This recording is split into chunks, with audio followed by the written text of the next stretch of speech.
Early on, these emails would go out, like in the character team, and they'd send these videos, and they'd show like what they can now do with the eyes, or what they can like now get sweat happening on the skin. Where I'm just like, this is ridiculous, and kind of super rad.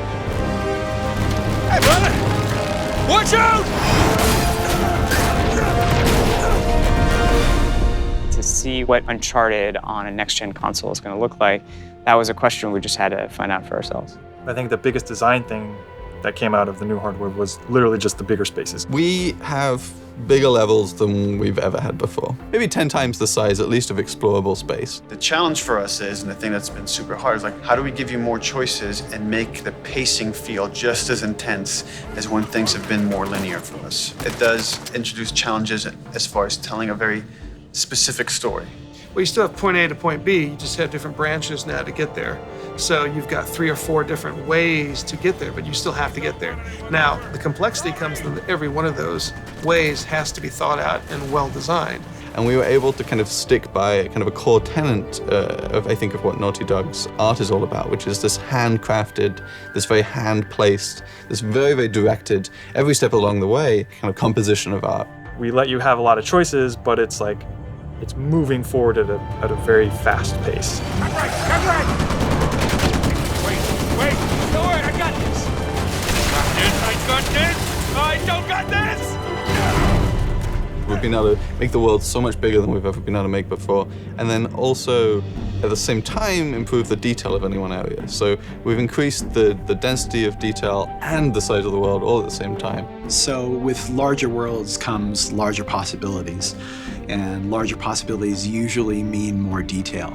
In fact, that's one of the things that we're really shooting for in this game is a higher level of detail on the PlayStation 4 and the experience for our gamers. So the resolution involved in that requires a lot more work and a lot more thought and a lot more time. It's not just, any old dirt will do. It's a very specific dirt. And how wet is that dirt? How many pebbles are pushing up in that dirt? And you take that consideration and you apply it to everything.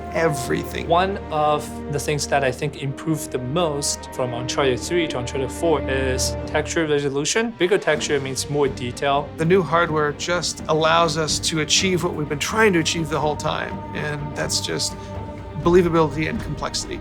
There's a lot of just passion into all these small details that really shines through, and it's because we really empower people who care to make the difference that they want to make. Nathan Drake in-game has at least 11 to 12 outfits, and that's just for Nathan Drake. Think about, we have Elena, we have Nadine, we have Rafe, we have Sully, we have Drake's brother. Everything suddenly needs a level of thought and scrutiny that we didn't have to do before. It makes a much more rich experience, a much more immersive experience, but it takes a lot of time. Just the quantity of interactable things in the environment. I mean, we really want our jungles and our environments to feel alive. And being able to have hundreds and hundreds of objects that can be destructible and it's moving around. It impacts gameplay in that, your cover can be destroyed, so you have to move around more. But even outside of that, just seeing all this stuff happening, the screen is so much more alive. The world is much more alive. Everyone here respects the craft of making a video game, and that why shouldn't every part of this game be the best thing, the best art, the best, have design really be like serious, considered design and crafted experience for the player.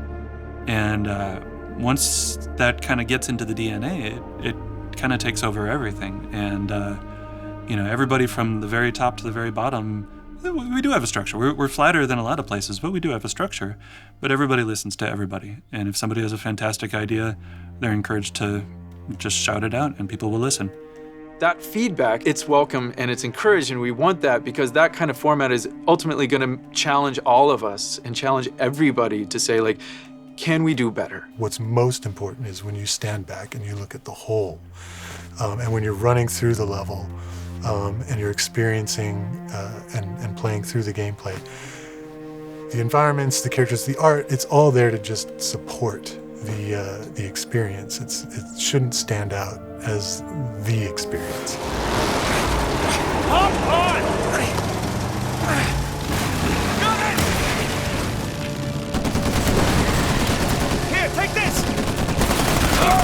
really an interesting challenge. Like if we do our job right, hopefully people are not going, wow, that's great animation.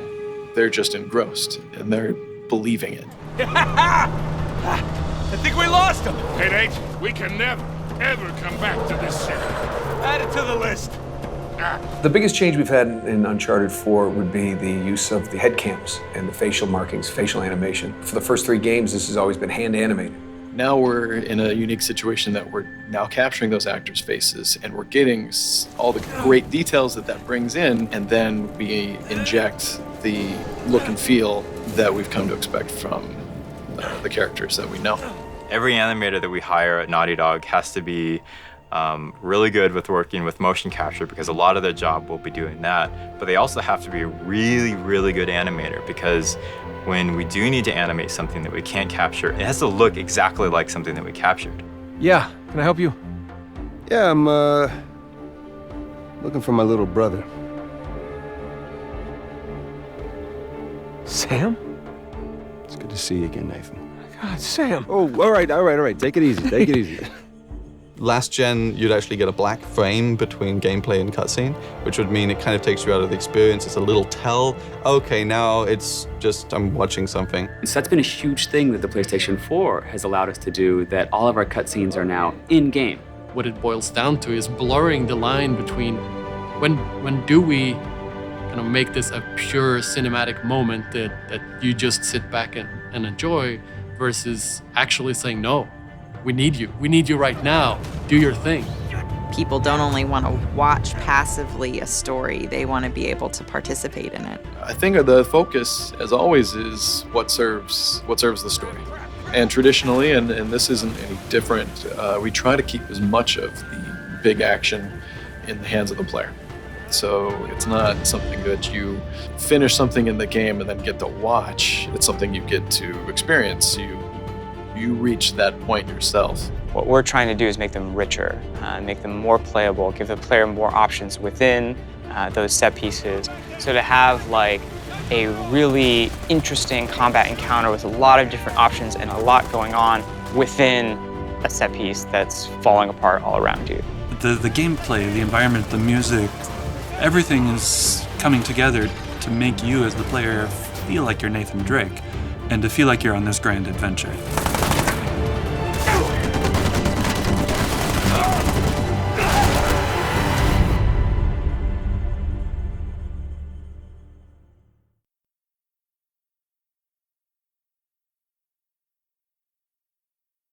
Pre-order the PS4 bundle.